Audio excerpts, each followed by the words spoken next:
Bismillahirrahmanirrahim. Assalamualaikum warahmatullahi wabarakatuh.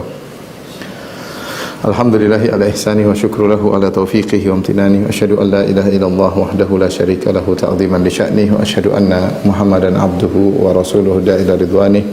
Allahumma salli alaihi wa ala alihi wa ashabihi wa ikhwani. Para hadirin dan hadirat yang dirahmati Allah Subhanahu wa taala. Sesungguhnya di antara metode Al-Qur'an dalam menyampaikan maklumat, ya, memberi pembelajaran kepada manusia adalah dengan metode perumpamaan. Dan ini banyak sekali dalam Al-Qur'an, ya. Seperti firman Allah Subhanahu wa taala, "Wadrib lahum mathalal hayatid dunya kama in anzalnahu minas sama'." Ya, berilah perumpamaan kepada mereka tentang kehidupan dunia seperti hujan yang turun dari langit, kemudian membasahi bumi, menumbuhkan tumbuhan hijau, kemudian kering, kemudian hancur, ya. Allah juga berfirman misalnya, "Alam tara kaifa daraballahu mathalan kalimatan thayyibatan kasyajaratin thayyibah asluha tsabit wa faru'uha fis sama'." Tidak akan kau lihat bagaimana Allah beri perumpamaan tentang kalimatan thayyibah, kalimat tauhid, tentang iman. Iman itu ibarat seperti syajarah thayyibah, seperti pohon yang baik yang akarnya kokoh, kemudian cabangnya menjulang ke atas, ya. Dan banyak sekali, ya. Innallaha la yastahyi an yadriba mathalan ma ba'udatan fama fawqa. Allah tidak malu untuk memberi perumpamaan seekor nyamuk atau yang lebih daripada itu. Banyak sekali, ya. Perumpamaan-perumpamaan itu banyak sekali kalau kita mau sebutkan satu persatu, sampai ada buku tentang al-amthal al-Qur'aniyah, tentang perumpamaan-perumpamaan dalam Al-Qur'an, ya. Dan perumpamaan-perumpamaan tersebut dibuat untuk memudahkan kita memahami, ya. Karena kadang suatu perkara yang maknawi, yang abstrak diumpamakan dengan suatu yang konkret dalam rangka untuk takribul faham, untuk bisa mudah memahami. Allah berfirman, "Wa tilkal amthalu nadribuha lin-nasi la'allahum yatafakkarun." Kata Allah Subhanahu wa taala, dan demikianlah kami berikan perumpamaan-perumpamaan kepada manusia, kami buat perumpamaan-perumpamaan la'allahum yatafakkarun, agar mereka berfikir. Dalam ayat yang lain kata Allah Subhanahu wa taala, "Wa tilkal amsalu nadribuha lin-nas wa ma yaqiluha illal alimun." Dan demikianlah kami jadikan perumpamaan-perumpamaan bagi manusia dan tidak ada yang memikirkannya kecuali, tidak ada yang memahaminya kecuali orang-orang yang berilmu. Dari sini metode Al-Qur'an ini memberi perumpamaan-perumpamaan juga diikuti oleh Nabi sallallahu alaihi wasallam, al-amsal an-nabawiyah. Nabi SAW juga memberi perumpamaan-perumpamaan yang banyak dalam hadis-hadis Nabi SAW. Banyak perumpamaan Nabi buat, ya. Namun pada kesempatan kali ini kita akan menyebut tentang perumpamaan-perumpamaan seorang Muslim, ya, seorang Muslim, dan datang dalam banyak hadis di mana Rasulullah SAW memberi perumpamaan tentang seorang mukmin. Pernah Rasulullah SAW memberi perumpamaan seorang mukmin seperti lebah, ya. Rasulullah SAW juga pernah memberi perumpamaan muslim seperti nakhlah, seperti korma. Rasulullah SAW juga pernah memberikan perumpamaan seperti kalkhamah, seperti semacam suatu tumbuhan, ya. Rasulullah juga memberi perumpamaan seorang mukmin yang baca Al-Quran seperti buah yang rasanya manis dan aromanya wangi, ya. Banyak perumpamaan, ya, Rasulullah SAW berikan tentang seorang mukmin. Demikian juga al-mu'min kal mir'ah li akhihil mu'min. Seorang mukmin itu perumpamaannya seperti cermin bagi mukmin yang lain. Yang kalau kita mau kumpulkan perumpamaan-perumpamaan ini, masing-masing membutuhkan penjelasan yang rinci agar kita lebih paham tentang perumpamaan tersebut. Kita akan menjelaskan satu persatu. Pada kesempatan kali ini kita akan membahas tentang perumpamaan mukmin seperti lebah, ya. Perumpamaan mukmin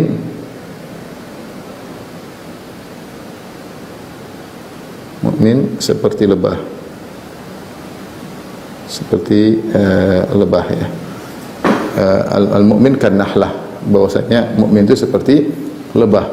Ini datang dalam satu hadis dari beberapa riwayat, di antaranya diriwayatkan dalam Musnad Imam Ahmad dari sahabat Abdullah bin Amr bin Al-As radhiyallahu ta'ala anhuma, di mana Nabi SAW bersabda, "Walladzi nafsu Muhammadin biyadihi, inna mathalal mu'min lakamathalin nahlah akalat tayyiban wa wada'at tayyiban wa waqa'at falam taksir wa lam tufsid. Ya, kata Nabi sallallahu alaihi wasallam, demi zat yang jiwaku berada di tangannya, itu demi Allah Subhanahu wa taala. Nabi bersumpah sebelum menyampaikan perumpamaan ini. Nabi sallallahu alaihi wasallam, sungguhnya perumpamaan seorang mukmin seperti lebah. Lebah itu makan yang baik saja, kemudian mengeluarkan yang baik saja. Kemudian kalau dia singgah suatu dahan, dia tidak merusak dan dia tidak mematahkan. Ya. Hadis ini diriwayatkan oleh Imam Ahmad dalam musnadnya dan disahihkan oleh Ahmad Syakir dan Al-Albani rahimahumullahu jami'an, ya. Kita tuliskan hadisnya.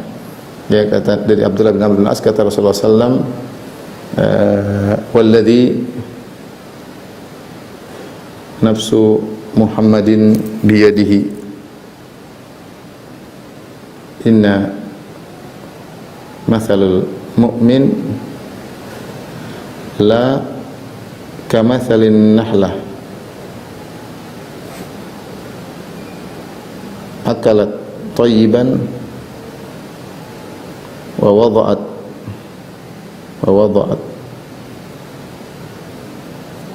tayyiban wa waqa'at falam taksir walam tufsid. Ya, artinya demi zat yang jiwa Muhammad berada di tangannya.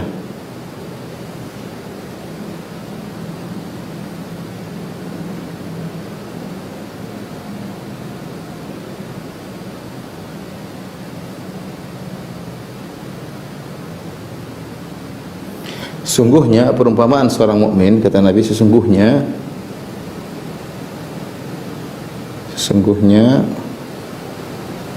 perumpamaan seorang mukmin sungguh-sungguh seperti lebah, sungguh-sungguh seperti lebah.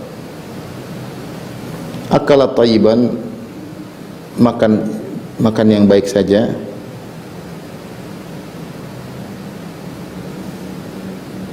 Kemudian wa wada'at tayyiban, mengeluarkan yang baik saja.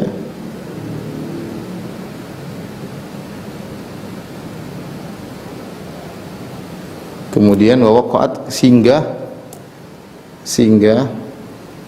tanpa mematahkan dahan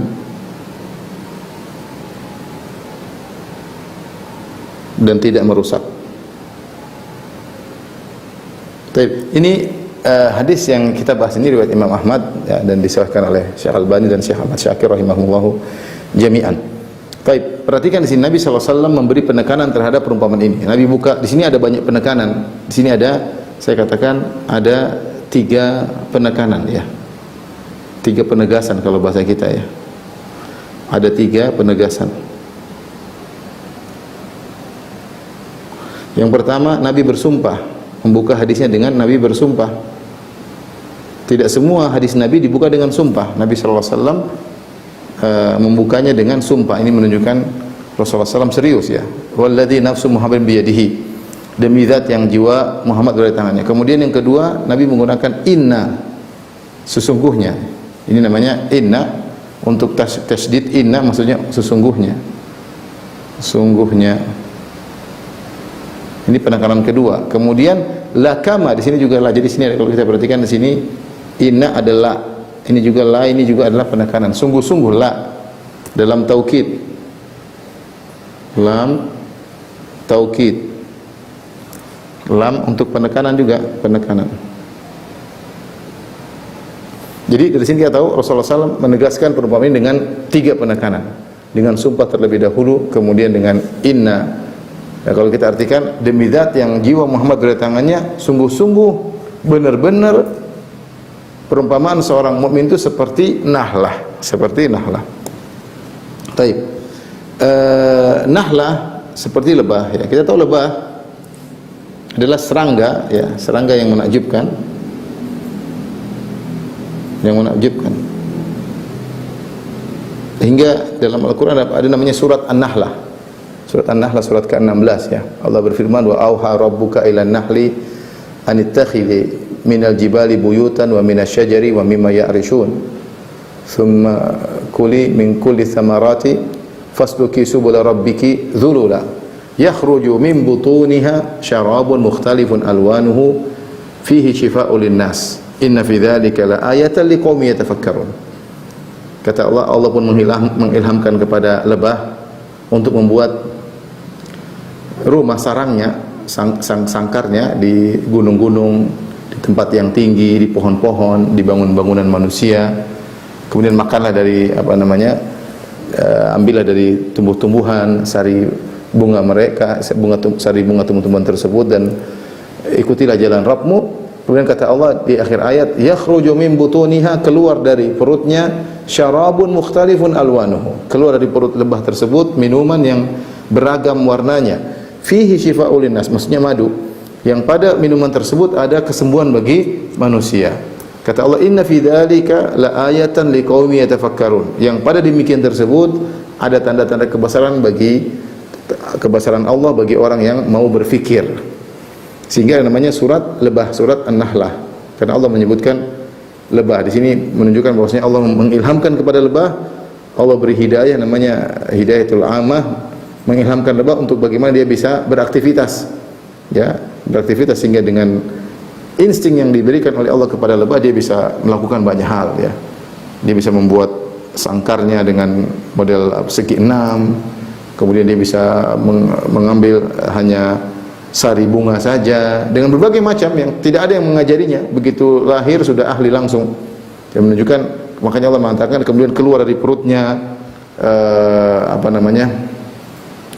keluar dari perutnya madu. Ini semua tidak mungkin terjadi secara kebetulan atau tanpa sengaja, tapi ini ada yang menciptakan, ada yang mengatur, ada yang memasang insting pada lebah tersebut. Makanya di akhir ayat Allah mengatakan, inna fi dzalika laayatan liqaumin yatafakkarun, sungguh pada hal ini ada tanda-tanda kebesaran Allah bagi orang yang berfikir.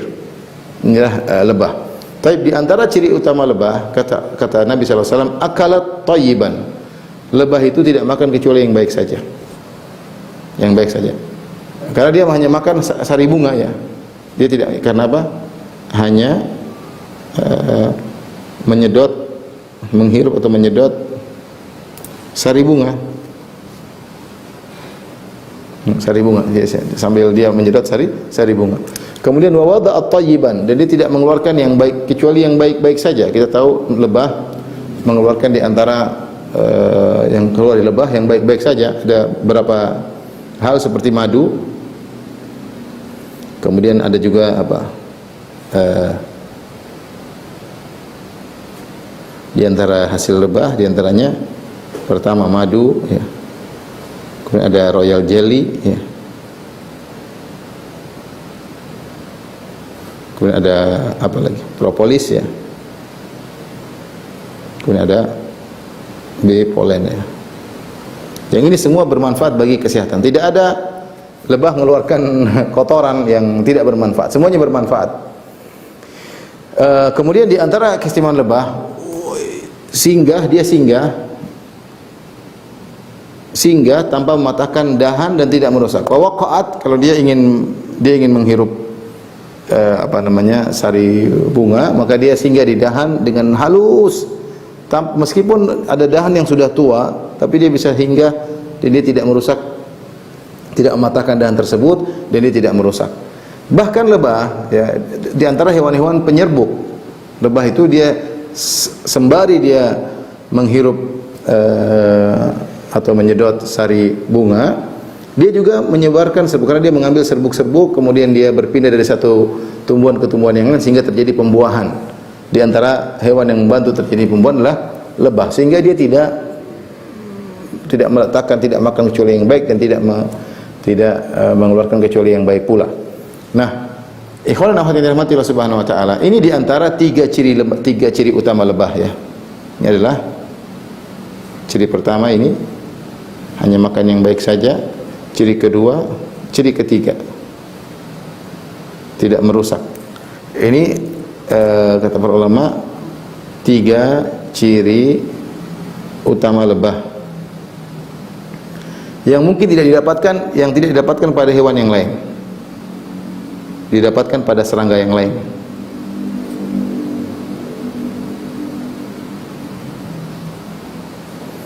Sebagian serangga mereka tidak hanya makan yang baik-baik saja, mereka makan macam-macam seperti lalat. Lalat makan ya, bahkan yang jelek-jelek diambil oleh lalat. Sebagaimana perkataan seorang penyair, syarrul wara bi uyubin nasi mustagilu mithlu dzubabi yura'i mautinal ilali. Seburuk-buruk manusia adalah sibuk mencari aib orang lain, sibuk mencari aib orang lain. Yang dilihat cuma aib-aib orang saja. Seperti lalat yang hanya mencari tempat-tempat yang kalau ada luka itu dia singgah di luka-luka tersebut, atau tempat yang borok dia singgah di luka.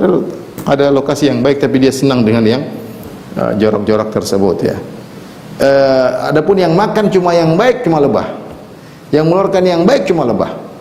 Sehingga dia merupakan ciri utama hewan lebah ya. Di antara juga dia tidak merusak ketika dia menyedot, dia tidak merusak, dia tidak mematahkan dahan, bahkan dia ikut menyebarkan, memberi manfaat kepada bunga yang dia ambil sarinya tersebut.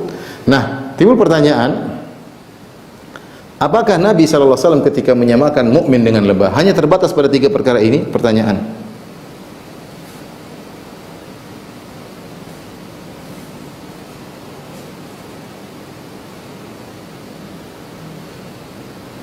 Apakah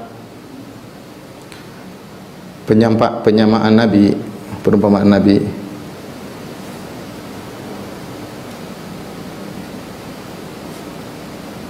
SAW hanya terbatas pada 3 perkara ini?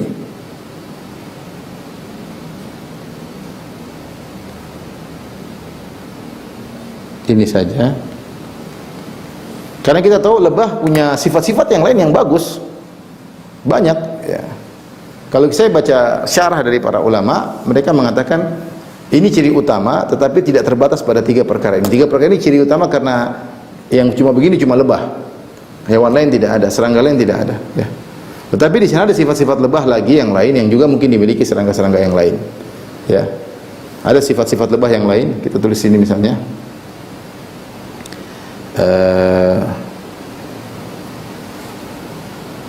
Sifat-sifat lebah yang lain.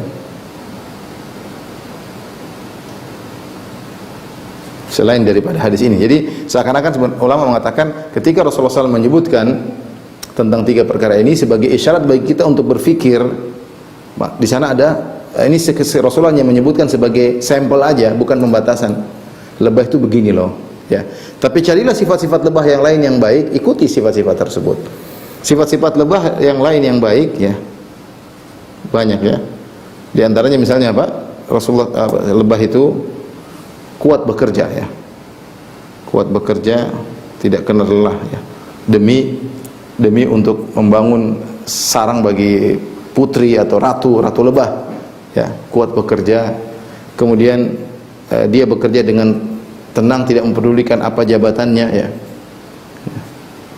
Bekerja ya dengan serius ya, tanpa peduli apa jabatannya. Kalau dapat tugas sebagai ini, dia tugas dengan baik. Kemudian antara ciri lebah, dia adalah hewan yang suka bekerja sama, suka bekerja sama ya, kerjanya bareng-bareng, dia tim grup, dia tim dengan lebah. Makanya sampai sebagian saya baca tadi, lebah itu kalau sudah ke suatu bunga, kemudian dia ambil sari dari bunga tersebut, dia mengeluarkan sebagian zat kimia sehingga lebah yang lain sudah tahu di sini sudah nggak ada lagi, cari bunga yang lain. Jadi tidak ada satu bunga datangi 2-3 kali ya. Bunga sekali sudah, yang lebah-lebah lain sudah tahu di situ, dikasih tanda sama lebahnya. Lebahnya tidak ngerjain lebah yang lain. Nanti datang sudah nggak ada, dia kasih tanda sudah nggak ada. Cari kerja yang dia kerjasama antara lebah-lebah tersebut. Kemudian di antaranya rela mati ya untuk ratu lebah. Di antaranya lebah tidak menyerang kecuali diganggu.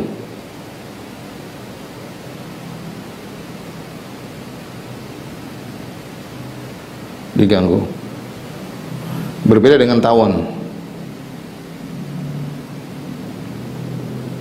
Kalau tawon, dia diganggu sedikit dia mungkin ngentup langsung ya. Tapi kalau lebah tidak ya. Lebah dia tidak dia merasa diganggu baru kemudian dia menyerang. Kalau tidak dia akan lewat begitu saja tanpa harus menyerang ya. Mungkin akan ada sifat-sifat lebah yang lain, tapi ini diantara sifat-sifat lebah yang ada ya. Jadi tiga, kemudian ini 4, kemudian 5, kemudian 6, 7, 8. Itu ada sifat-sifat yang lain di mana misalnya lebah memiliki efisiensi sehingga ketika dia membuat sarang dia buat dengan segi 6, dan inilah dengan segi 6 dikatakan ini adalah bentuk yang sangat efisien sehingga tidak ada space yang terbuang, yang terbuang. Baik, sekarang kita intinya setelah kita mengetahui sifat-sifat lebah, kita ingin tahu sifat-sifat sudah tahu nih secara global. Nah, bagaimana kita meniru sifat-sifat lebah ini? Kita akan bahas setelah ini insyaallah taala.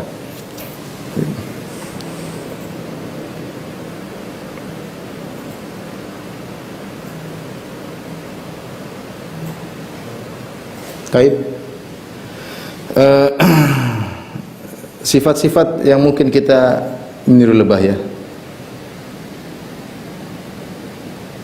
Sifat-sifat lebah, yang aplikasi sifat-sifat lebah dalam kehidupan kita ya, gampangannya begitu ya.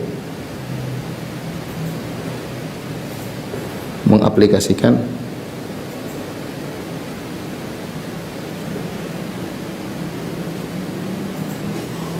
dalam kehidupan kita. Misalnya kita bicara tentang sifat pertama ya. Sifat nomor 1 tadi apa? Makan yang baik saja. Akala thayyiban. Makan yang baik saja.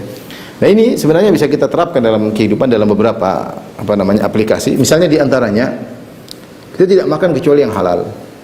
Artinya kita berusaha tidak menginput kecuali yang baik. Tidak menginput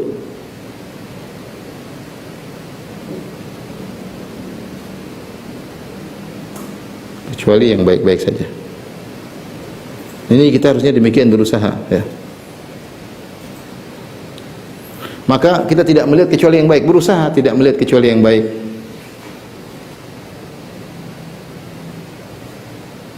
Tidak melihat kecuali yang baik. Jangan semua kita lihat ya. Tidak mendengar kecuali yang baik. Karena itulah lebah ya. Tidak memakan ya, tidak berbicara yang baik-baik aja, pokoknya tidak berbicara kecuali yang baik ya, atau tidak memakan kecuali yang halal ya.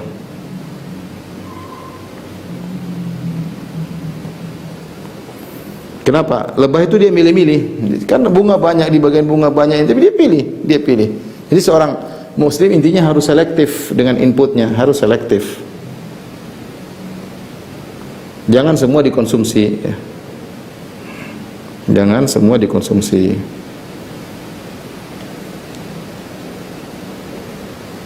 Ini harus kita perhatikan ya. Ketika kita memilih-milih dalam apa yang kita makan, apa yang kita dengar, apa yang kita lihat, maka akhirnya kita akan mendapatkan sifat yang kedua, yaitu tidak menghasilkan kecuali yang baik.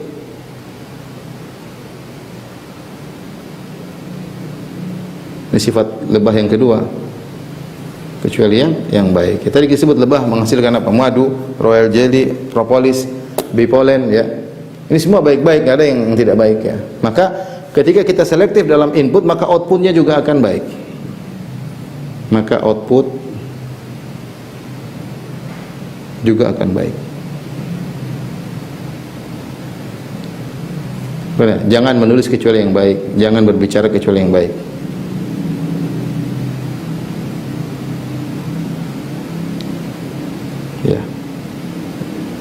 Ya, jangan menulis kecuali yang baik. Ya. Semuanya yang kita lakukan adalah kebaikan.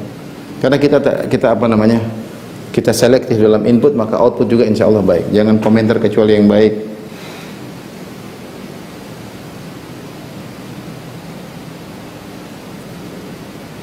yang baik pula. Sampai di antara faedah yang berkaitan dengan selektif ini, tidak makan kecuali yang baik.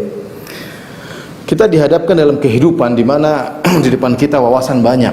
Kita berinteraksi dengan sesama muslim, berinteraksi dengan non muslim.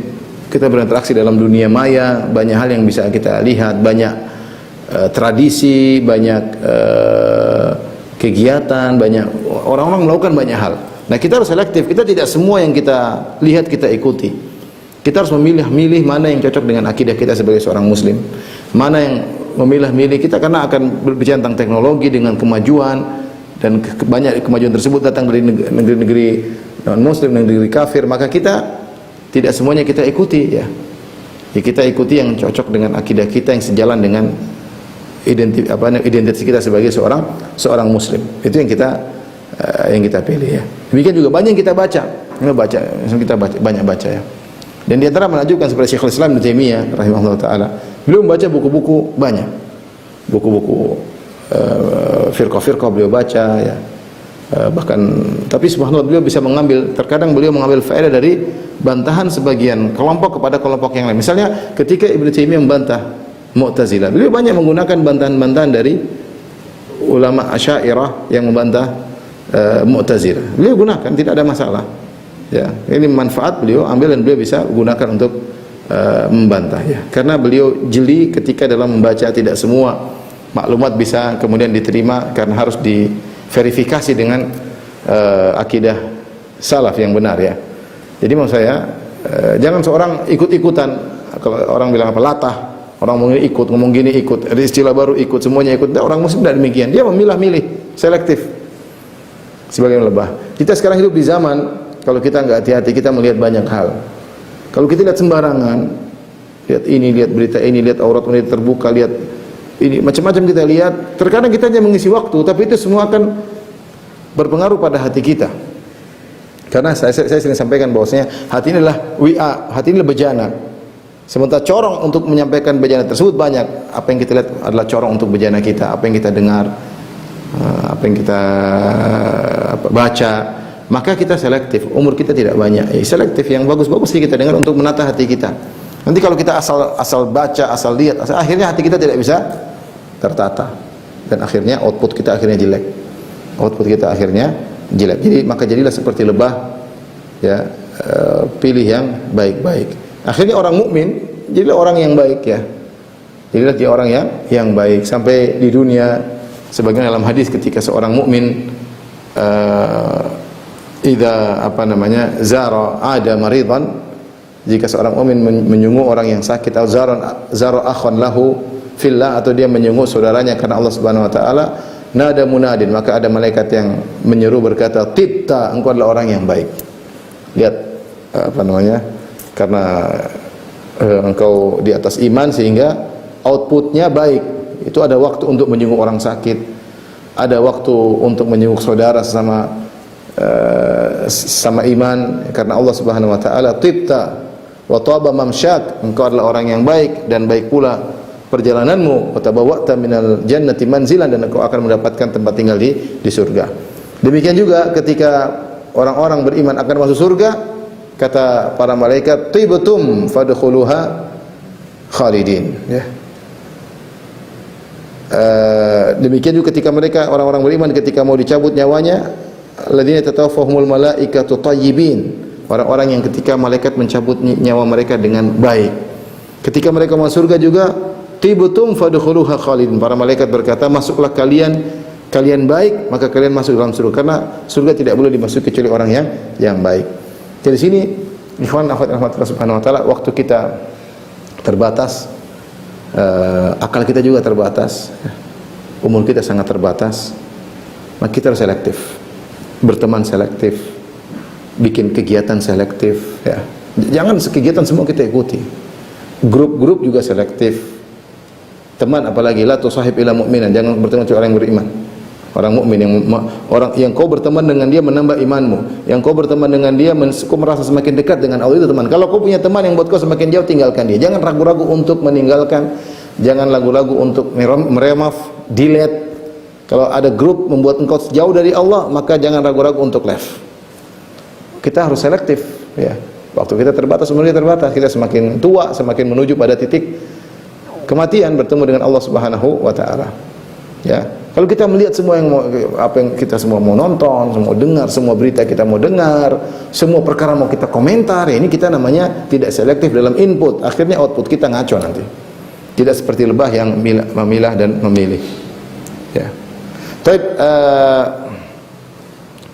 Kemudian tadi yang kedua, kalau kita sudah ini maka output kita akan baik, tidak berkata-kata kecuali yang baik, tidak bersikap kecuali yang baik, kita murah senyum, husnuzon sama orang. Ini karena input kita baik. Kalau kita input kita buruk, kerjanya suudzon, merendahkan orang lain, ya karena masalah dalam hati kita. Yang ketiga, sifat lebah tadi kata Nabi sallallahu alaihi wasallam, waqa'at falam taksir walam tufsid. Kalau singgah di dahan, tidak mematahkan dan tidak merusak. Ini lihat bagaimana seorang beriman ya dalam menghadapi segala permasalahan dengan tenang. Ini pertama maksudnya apa? Seorang beriman dalam menghadapi permasalahan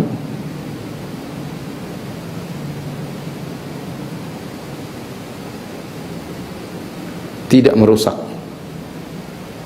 Sebagaimana lebah dia ada tugas dia adalah untuk mengambil sari atau apa namanya intisari dari bunga ya. Dan dia perlu hinggap di sebuah dahan, namun dia tidak merusak dahan tersebut, dia tidak mematahkan. Dia ambil di tengah, tugasnya selesai dia pergi. Seorang mukmin harusnya demikian juga. Kita dalam hidup ini tidak ada yang tidak ada masalah. Pasti kita punya masalah. Masalah dengan anak, masalah dengan istri, masalah dengan tetangga, masalah dengan teman kerja, masalah dengan bos, masalah dengan banyak hal lah. Hadapi dengan tenang, berusaha tidak merusak. Kalau tidak cocok kita keluar tapi dengan cara yang baik ya. Saya bilang kalau kita masuk dalam suatu komunitas ternyata tidak pas dengan apa yang kita cari, keluar cara baik-baik, tidak harus kita ribut. Keluar dengan cara yang baik, sopan santun keluar, nasihat dengan cara yang baik. Sehingga kita menghadapi permasalahan dengan semuanya enak sebagaimana lebah. Sebagaimana lebah. Jangan bikin susah orang ya. Anak-anak kita nasihati dengan cara yang baik ya. Duduk kita ajak bicara, ngobrol, perlu ketegasan tanpa harus mematahkan dia. Tanpa harus mematahkan dia. Suami pun demikian, istri pun demikian. Kita punya masalah sama istri, kita ingin selesaikan dengan cara yang baik, tanpa harus mematahkan hatinya. Tanpa harus misalnya menyakiti hati pasangan kita ya. Kita bisa menghadapi permasalahan tanpa harus demikian. Jadi menghadapi permasalahan tanpa harus mematahkan, tanpa harus merusak. Makanya sebagian ulama ada yang mengatakan ini juga dalil bahwa seorang tuh mudah, jangan mempersulit. Jangan persulit ya. Kalau ada apa-apa ketemu dengan orang harus begini persulit. Kita gampangkan permasalahan, yang penting jalan, tidak harus mempersulit suatu kondisi ya. Ada orang yang kalau misalnya dia mau bertamu, dia kayak mempersulit kamu. Nanti kalau saya ke sana kamu siapkan apa ya? Terus gimana? Kita duduknya di mana? Apa makan? Oh, dia persulit, orang yang mengundang dia itu pada bingung ya. Karena orang ini kalau datang waduh repot. Mengundang dia repot karena sulit, harus ada ini, harus ada itu sulit, ini orang mau diundang. Ajak makan aja sulit ya. Jangan begitu. Ya, seperti lebah santai tenang. Kemudian selesai. Ada orang yang alhamdulillah datang, kemudian ngobrol, lalu pergi, gampang, diundang gampang, tidak mempersulit permasalahan. Ya, tidak mempersulit permasalahan.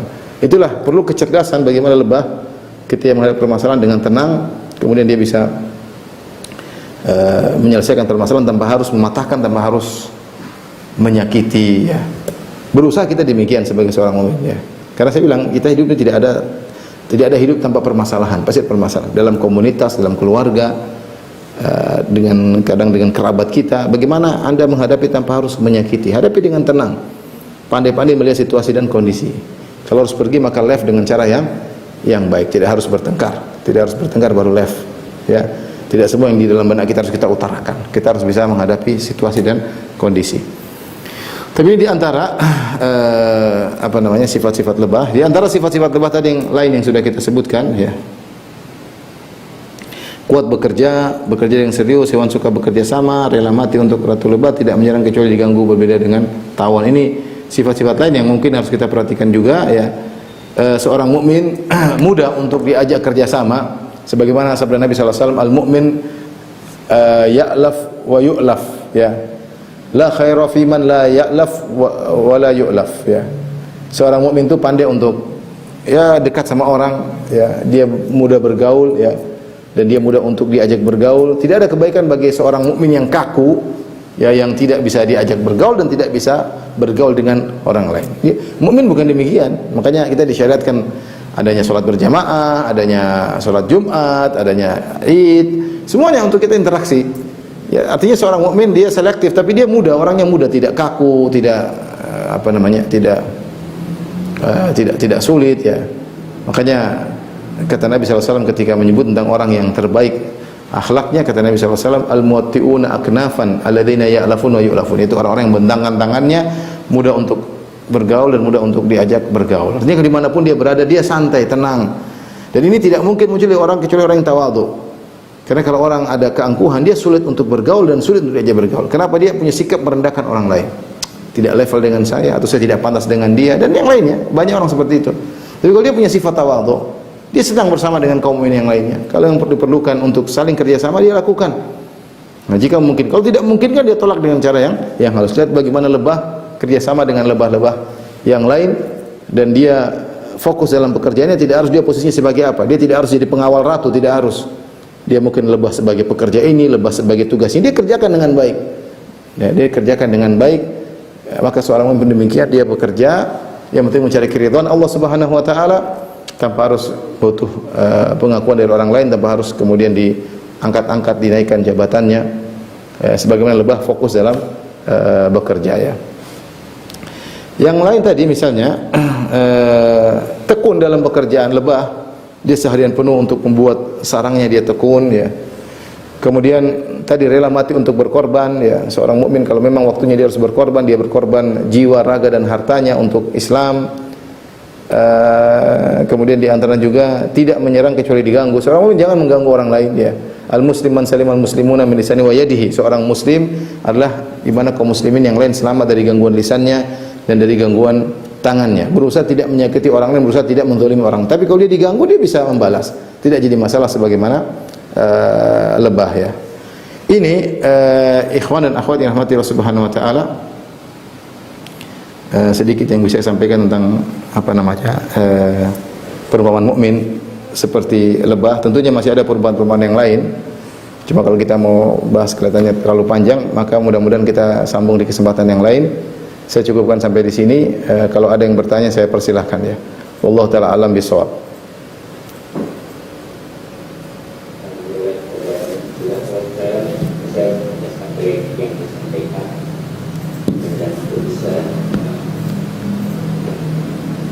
Mengamalkan dalam kehidupan sehari-hari, terutama dalam sifat-sifat kita sesuai dengan kata Rasulullah SAW bagaimana disampaikan.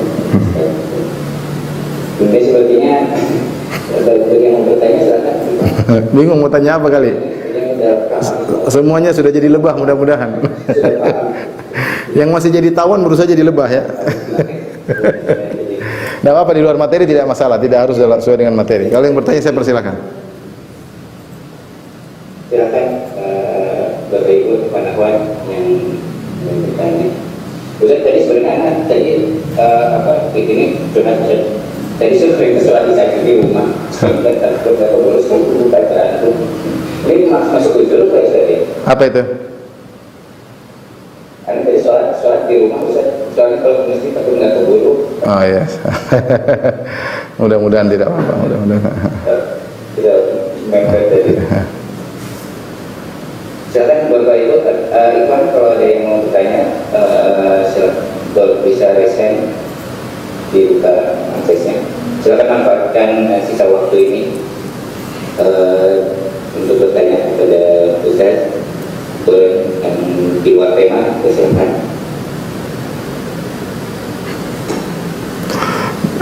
Kalau tidak ada pertanyaan jangan dipaksa. Ini sudah ada yang sudah ada. Ada yang bertanya dari Bunda Fatih. Silakan. Assalamualaikum Ustaz, izin bertanya, bagaimana bila kita berkata-kata tidak berniat menyakiti, namun orang lain tetap tersinggung? Apakah ada tips Ustaz? Kata-kata ini sangat berbahaya. Seorang betapa sering dia berucap ternyata menyinggung orang lain. Bisa jadi orang tersebut terlalu sensi, atau bisa jadi memang kata-katanya pedis tapi dia tidak sadar. Karena ini terkadang perbedaan antara tradisi, antara satu suku dengan suku yang lain. Bagi kita kata-kata tersebut biasa, tapi bagi suku tertentu itu kata-kata sangat menyinggung karena mereka sensitif. Mereka biasanya menggunakan isyarat-isyarat ya, sehingga dengan isyarat sudah dipahami.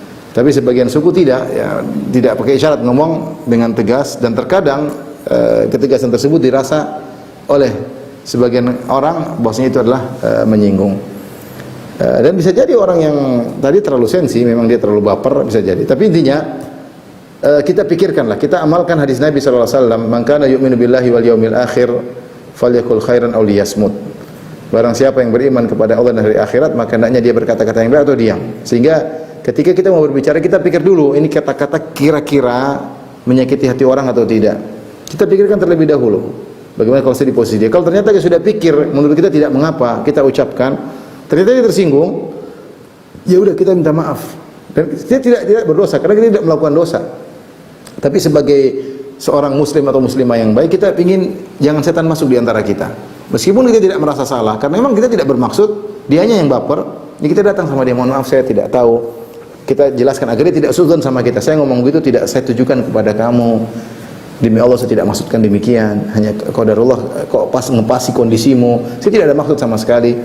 Karena kita berusaha agar tidak terjadi pertikaian di antara kita dengan kaum muslimin yang lain. Jadi saya rasa di antara obatnya sebelum kita berbicara, kita mikir dulu. Allah berfirman, "Wa qul li ibadi yaqulu allati hi ahsan, inna syaitana yanzagu bainahum. Inna syaitana kal insani aduwwan mubina." Kata Allah Subhanahu wa taala, katakanlah kepada hamba-hambaku untuk berkata-kata yang terbaik. Jadi ketika kita milih-milih kata, kita belum ngomong, kita milih-milih, kita dapat pahala. Karena kita menjalankan perintah Allah, kita milih-milih ini cocok enggak. Dan ini sangat mudah ketika kita diskusi di WhatsApp, kita mikir dulu sebelum kita. Makanya sebagian orang subhanallah, kadang saya diskusi sama dia mengetiknya lama banget. Mungkin dia mikir ya, saya kadang-kadang tidak kasih uzur, lama banget ini saya nungguin dia mengetik tapi nggak ada tulisannya. Mungkin dia mikir agar kata-kata yang pas bagaimana terhadap ustadz, dan itu berpahala. Ya, maka sebelum kita ngomong kita mikir, Allah yang perintahkan, "Qul li ibadi yaqul lati hi ahsan." Katakanlah kepada hamba-hambaku untuk mengucapkan perkataan yang terbaik. Kenapa harus memilih perkataan yang terbaik? Kalau ada 4 perkataan baik semua, cari yang terbaik di antara 4 tersebut, baru kita utarakan. Kenapa? Inna syaitana yanzagu bainahum. Karena syaitan suka mengadu domba. Seperti tadi, kita ngomongnya baik, ternyata satunya tersinggung. Mungkin kita harus pilih perkataan yang lebih baik lagi. Allah musta'an. Itu yang mungkin bisa saya sampaikan jawabannya. Wallahu taala alam bisawab. Baik, syukuran dan tidak khairan dan menjawab lalu ada yang masuk Ustaz ya panitia. Bismillah, assalamualaikum warahmatullahi wabarakatuh. Ustaz, bagaimana cara kita tahu kita suka berdoa semoga selalu berada dalam wilayah Allah? Bagaimana cara kita tahu bahwa kita ini sudah dapat wilayah atau belum Ustaz? Kita husnudzon kepada Allah Subhanahu wa taala. Buktinya kita dimudahkan ngaji, kita merasa ada kebaikan, terus kita berdoa. Jangan kita merasa puas ya. Kita terus mengaji, alhamdulillah saya dimudahkan. Tapi jangan ujub, Kita bersyukur Allah sudah kasih hidayah. Makanya kita selalu berdoa, ihdinas siratal mustaqim. Maksudnya ini siratal mustaqim yaitu ya Allah tunjukkanlah aku hidayah. Kalau aku sudah dapat hidayah, istiqomahkanlah aku di atas hidayah tersebut. Kalau aku sudah istiqomah, bukakanlah aku kebaikan-kebaikan. Masih banyak kebaikan yang lain yang banyak yang belum kita ketahui. Jadi selama kita alhamdulillah kita ngaji, ya kita menjalankan aktivitas kita sebagai seorang mukmin. Seorang mukmin itu adalah orang yang amal solehnya membuat dia senang. Dia senang kalau beramal soleh. Kalau dia bermaksiat dia merasa sumpek. Itu namanya orang mukmin. Alhamdulillah kalau dia ternyata ada waktu baca Quran, ada waktu untuk silaturahmi, ada waktu untuk anak-anak, untuk suami, untuk istri, ada waktu zikir pagi petang, ada waktu kesempatan harta untuk bersedekah. Insya Allah itu sudah ditulis seorang mukmin. Dia bersyukur alhamdulillah. Dia bersyukur dan dia terus berdoa kepada Allah agar dikokohkan di atas iman ya muqallibal qulub tsabit qalbi ala dinik. Doa itu sering diucapkan, wahai pembolak-balik hati manusia, tetapkan hatiku di atas kebaikannya. Kita husnudzon kepada Allah. Dan kita perlu evaluasi. Karena semakin hari kita belajar ilmu, ternyata kemarin saya ada salah, ternyata kemarin kurang pas. harusnya lebih baik seperti ini. Kita evaluasi, umur kita terbatas, evaluasi apa yang sudah kita lakukan, adakah cara yang lebih baik dalam mengefisiensikan waktu, memanfaatkan waktu yang tersisa ini.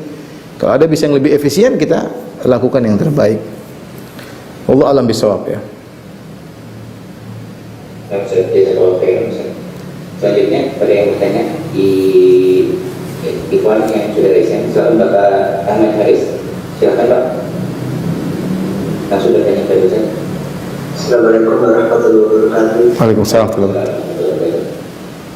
Ustaz, gimana hukumnya kita menghatamkan Al-Quran dengan mushaf yang berbeda, sehingga kita membaca juz 1 sampai 10 di mushaf A, juz 10, juz 10 sampai 20 di mushaf B, juz 20 sampai 50 di HP.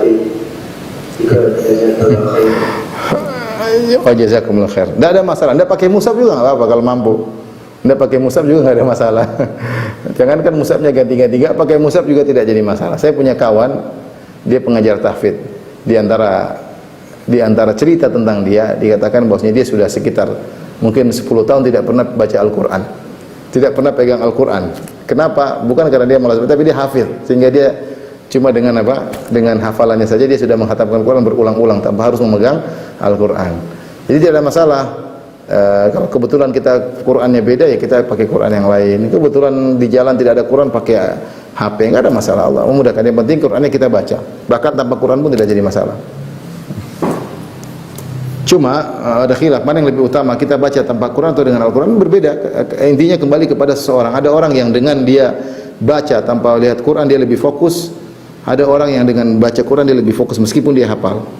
Kembali kepada kondisi orang tersebut. Yang penting tujuan dari baca Quran itu seorang bisa mentadaburi dengan cara apa yang lebih baik, silakan dia lakukan. Allah alam bisawab. Syukur saya kalau dan akhirnya sudah dijawab ya. Tapi utamanya baca mushaf, maksudnya ketika kita baca Quran, ketika sudah sampai misalnya 3 surat akhir itu tuh kita tutup mushafnya, itu keutamaannya ada keutamaan dibuka mushaf dengan hafalan. Ya sama aja tadi, terserah, sama aja. Kebetulan yang dihafal cuma 3 qul, jadi tutup mushaf. Sebelumnya enggak tutup karena harus baca. Tadi yang intinya mana yang lebih konsen, mana yang lebih kita memahami. Ada orang dengan membaca dia lebih konsen, pandangannya tidak kemana-mana. Ada orang kalau dia tutup mushaf pandangannya kemana-mana sehingga dia tidak konsen. Yang terbaik mana? Yang terbaik bagi hatinya dilakukan. Wallahu a'lam bishawab. Jadi berikutnya dari ada pertanyaan dari umum ini menurut asli. Silakan. Assalamualaikum Ustaz, izin bertanya, bolehkah kita melabelkan anak kita dengan perumpamaan lebah atau onta kepada anak kita dengan maksud menyemangati mereka? Barakallahu fiik. Kita mengapa? Melabelkan, bolehkah kita melabelkan anak kita dengan perumpamaan lebah? Mungkin Maksudnya kamu lebah gitu, kamu lebah atau kamu onta gitu. Maksudnya gimana? boleh mungkin itu maksud. Itu jangan kita bilang jadilah kamu seperti lebah. Jangan kita bilang si lebah, jangan. Kamu bilang jadilah kamu seperti lebah. Karena Rasulullah berkata demikian. Jadilah kamu seperti pohon korma. Jangan panggil korma.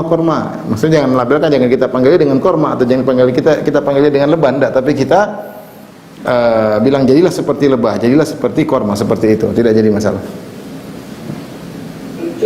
Ya. Lalu ada yang raise lagi, asli raise. Betul. Langsung bertanya ke Ustaz.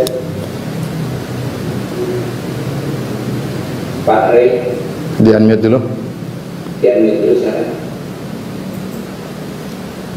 Pak Ray masih join Ustaz. Ya, so. Saya boleh diurutkan boleh Ustaz? Silakan.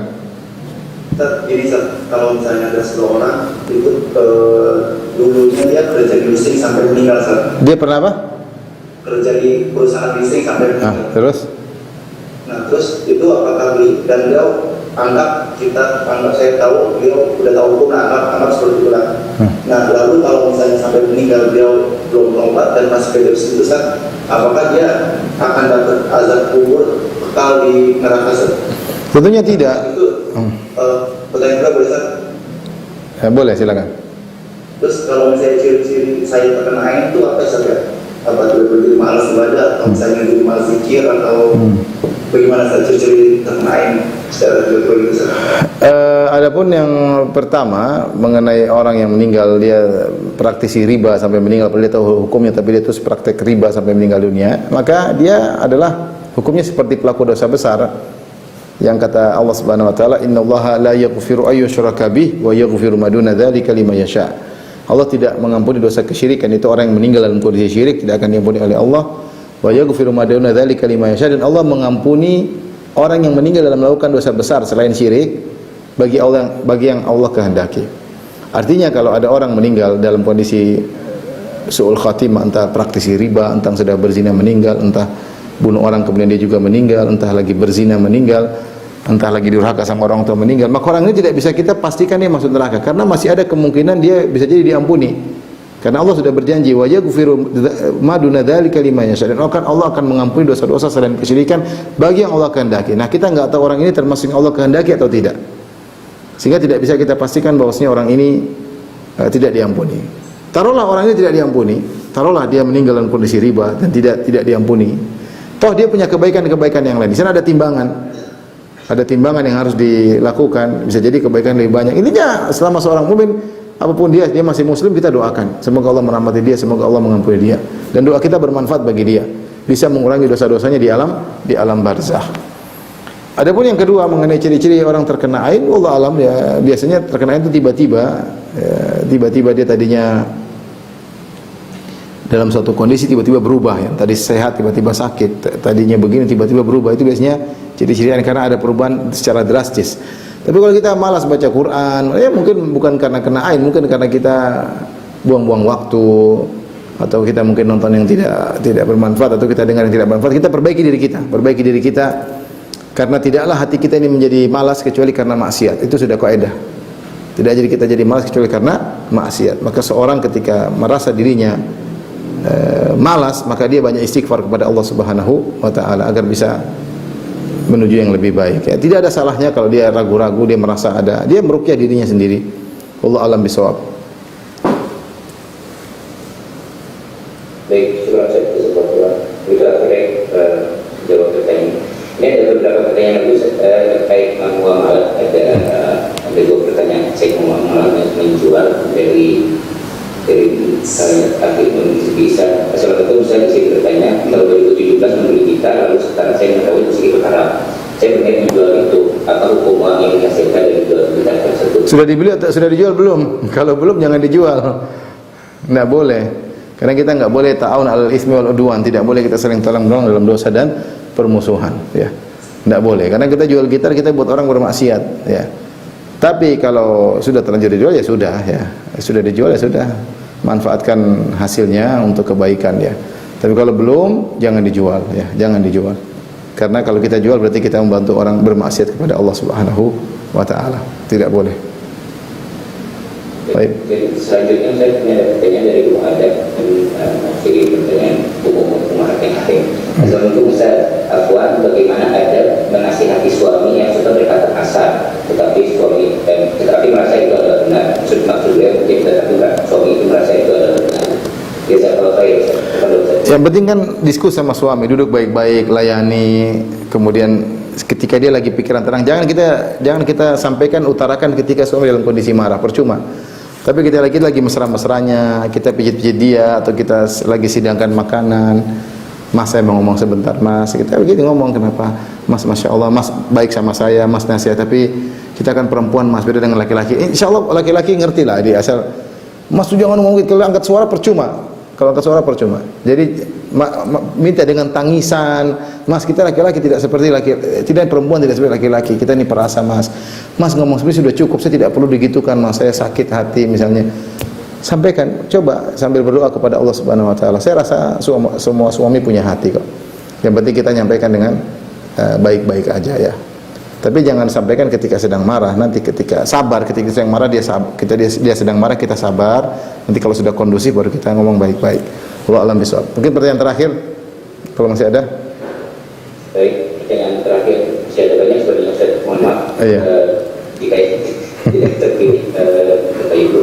Ini ada pertanyaan direct message dari seorang bukti. Assalamualaikum warahmatullahi wabarakatuh. Izin bertanya